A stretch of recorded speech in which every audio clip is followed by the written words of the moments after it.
मेरे दोस्तों, इंसान को कुल अकल भी मिल जाए तो फिर भी अल्लाह की हिकमत का वो इहाता नहीं कर सकता। रब्बे करीम को ज़्यादा पता है कि हमारे लिए कौन सी चीज़ बेहतर है और कौन सी चीज़ हमारे लिए नुकसान का बाइस है। अल्लाह तबारक व तआला की हिकमत ये चाहती है कि मेरे बंदे परेशान ना हो।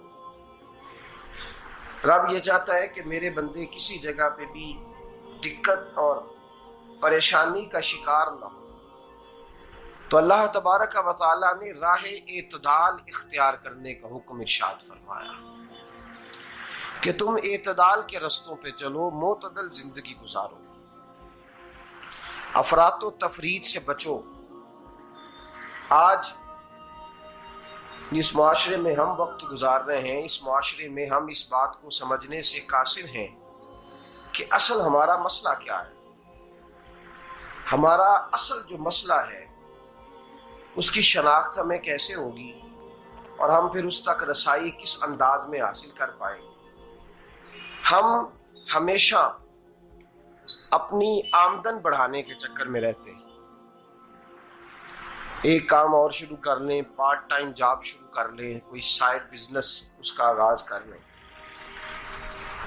हमारी जो दौड़ लगी हुई है वो लगी है काम बढ़ाने में, आमदन बढ़ाने में। हालांकि इस्लाम हमें ये कहता है कि तू आमदन बढ़ाने के चक्कर में ना पड़। असल बात यह है कि तू अपने खर्चे कंट्रोल कर। तंग इंसान वो नहीं होता जिसकी आमदन थोड़ी होती है। ये तवज्जो कीजिएगा मेरी बात, ये कीमती बात है और गुफ्तगू सारी का लुबे लुबाब है। तंग बंदा वो नहीं होता जिसकी आमदन थोड़ी होती है। असल परेशान वो होता है जिसके खर्चे ज्यादा होते हैं। और हमारा जो रोजमर्रा का नुकसान हो रहा है ना, वो आमदन के मामलात में नहीं हो रहा। बुनियादी नक्श जो वाक़या हो रहा है वो ये है कि हमारे अखराजात ज्यादा, और वो अखराजात किसी और ने नहीं बढ़ाए। वो खर्चे हमने खुद बढ़ा लिए हैं और अब हमें उसका नुकसान भुगतना पड़ रहा है। और अगर आप सही मानों में टटोलें तो जो बहुत अमीर लोग हैं वो तो उन खर्चों से बच गए। मैंने बहुत सारे ऐसे खत्मात में शिरकत की है। मैं बहुत सारी ऐसी जगहों पे गया हूं कि जहां लोगों ने बड़ा मुख्तसर सा खत्म दिलाया है तो हो गया खत्म। खत्म के मामले में कब किसी ने पाबंदी लगाई है कि उसमें 200 आदमी शरीक होगा तो तब ये साले सवाब सही हो सकेगा? कौन कहता है? या शादी के मौके पर अगर सारे बहन भाइयों को न बुलाया गया तो मेरी शादी पाया तकमील तक नहीं पहुंचेगी, इसमें बरकत नहीं होगी। ये किसने फतवा दिया है? मोतदल जिंदगी का इस्लाम हुक्म देता है। मैं पढ़ रहा था कि एक बहुत बड़ा सदर है, गालबन सूडान के सदर की बात हो रही थी, तो अपने बेटे की बारात लेके गया तो 4 लोग गए हैं बारात और 15 लोगों का उसने एहतमाम किया अपने घर में खाना खाने का। तो क्या शादी हो गई कि रुक गई?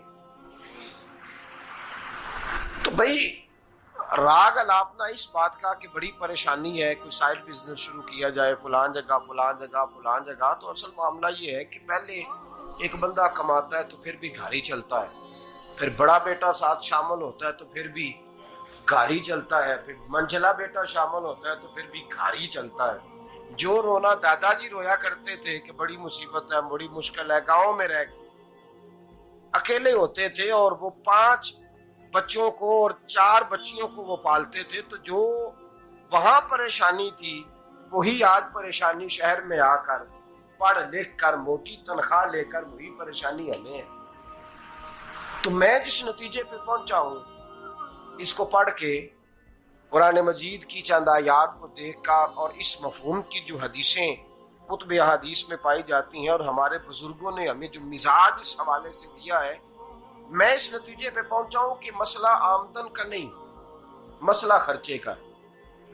हमारे खर्चे बुनियादी तौर पर ज्यादा, और अगर फिर हम ज्यादा बोझ खवातीन पे डालते हैं कि वो मुतालबे ज्यादा करती हैं। और अगर आप मुझसे पूछें तो खवातीन की भी अगर किसी जगह कोई आदत खराब होती है तो उसमें असल किरदार उसका होता है जो वो आदत खराब तो क्यों अपने गले से उतार के आप किसी के गले में बात डालने के चक्कर में हैं? वो खवातीन की तबीयत नहीं ऐसी है। असल बात यह है कि हमने आदत डाली है, हमने ये मिजाज उनको दिया है तो उनका बना है, न कैसे बन सकता। तो एतदाल जब तक जिंदगी में नहीं होता, पानी प्यास बुझाता है लेकिन एक गिलास ही हो तो प्यास बुझाता है, बाल्टी को मुंह को लगाएगा तो कपड़े भिगो देगा उसके। हालांकि पानी बुरी चीज का नाम नेमत है ना, बहुत बड़ी अल्लाह की, लेकिन प्याले में ही अच्छा लगता है।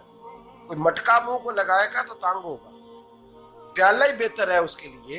तो मेरे दोस्त, मटके से भी बाज़-औक़ात काम चल जाता है, लेकिन अगर कोई कहे नहीं मुझे दरिया ही चाहिए तो उसका तो घर बह जाएगा, सारा घर बह जाएगा उसका। हमें दरिया काबू करने का मूड बनाया हुआ है तो इससे घर बहा करते हैं, इससे घर बना नहीं करते। घर प्याले से पानी पीने से बनता है। अगर तू दरिया पे कब्जा करने का मूड बनाएगा तो घर बनेगा नहीं, घर बह जाएगा। आग ना हो तो खाना पक नहीं सकता, लेकिन हल्की आंच से खाना पकता है। और अगर आंच तेज कर दी जाए तो जी, करीने क्यास बात कर रहा हूं मैं, अकल से मावरा नहीं कर रहा। करीने क्यास समझाने के लिए मिसालें दे रहा हूं।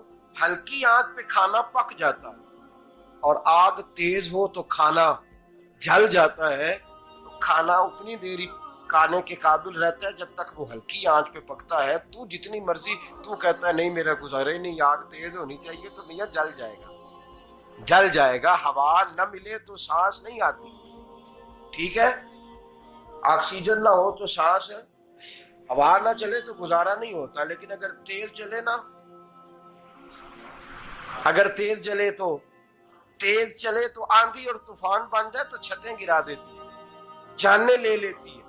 हम हैं तूफान के चक्कर में, हम हैं दरिया के चक्कर में, हम हैं बड़े लाओ के चक्कर में। तो मियां हल्की आंच ही अच्छी है, याद रख।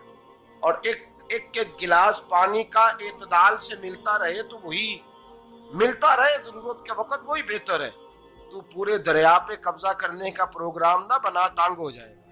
और मेरे अजीज याद रख, हवा सांस लेने के मुताबिक मिले तो वो ये अच्छी है, जो सांस बंद करने पे आ जाए वो हवा अच्छी। हमने चक्कर चला लिया है कि ज्यादा पैसा, रातों रात पैसा, लंबा पैसा, ये प्लाट भी मेरा, वो प्लाट भी मेरा, गुजरांवाला भी, गुजरात भी, लाला मूसा खाड़ी और पिंडी तक जहां मैं जाऊं मेरे नाम की तख्तियां लगी हुई होनी चाहिए। इस्लाम